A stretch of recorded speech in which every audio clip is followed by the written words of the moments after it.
Imagine scrolling through your feed for just a few seconds. Instantly, you're surrounded by faces softened, brightened, edited, or aligned. Not dramatically transformed, but slightly improved. What's interesting is that we barely notice this anymore.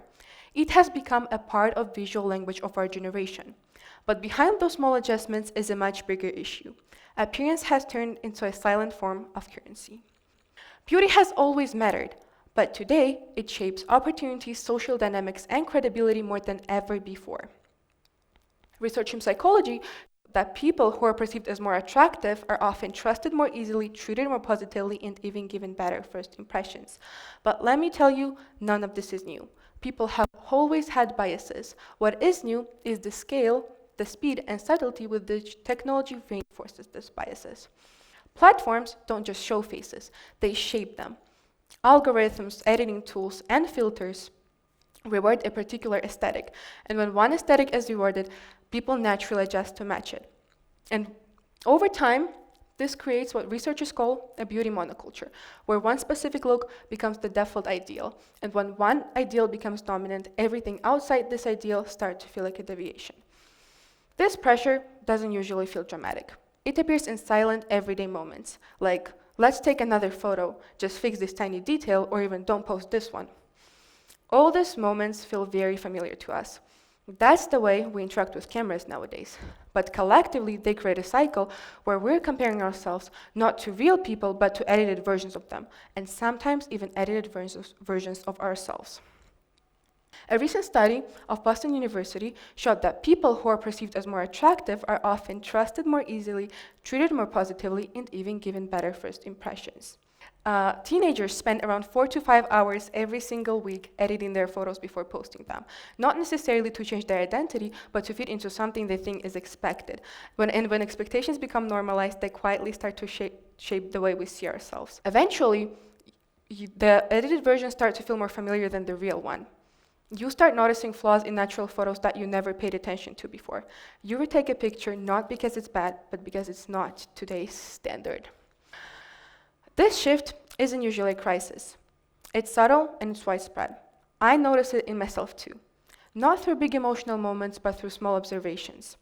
Seeing a picture taken from a bad angle and thinking, why does it look so weird, even though nothing was wrong? Or realizing that I recognize my online photos easier than the mirror.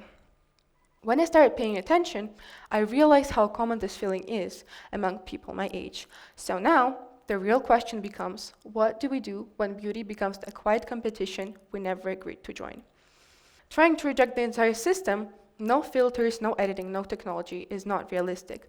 Technology is a part of our world and beauty is not our weakness. A goal is not to remove beauty from our lives, but to remove the pressure that comes attached to it.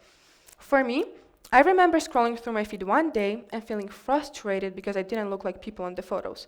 It hit me hard because I was comparing myself to something that was not even real. That moment made me realize how much editing can affect our self-image. Awareness is not a complete solution, but it is a very powerful starting point. After that, I started thinking about my digital environment and how it influences me. The content we see every day silently affects our sense of what is normal. If your feed is full of people who always look perfect, it can shift your expectations and make you feel inadequate. That's why I started following creators who show variety, different body types, different styles, and different faces. Seeing a range of real-life appearances made me realize that perfection online is not a standard, but just a highlight reel. I also learned how to use filters more deliberately. Editing your photos or using filters is not wrong at all, but when it becomes automatic, it can make you lose sight of your real self.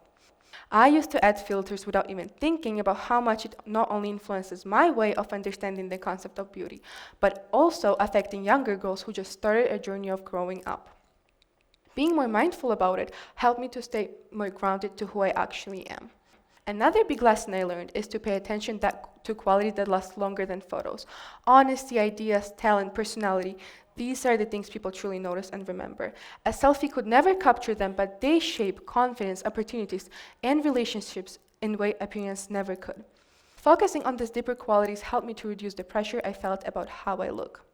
In the end, appearance will always matter to some extent. It's a part of human nature.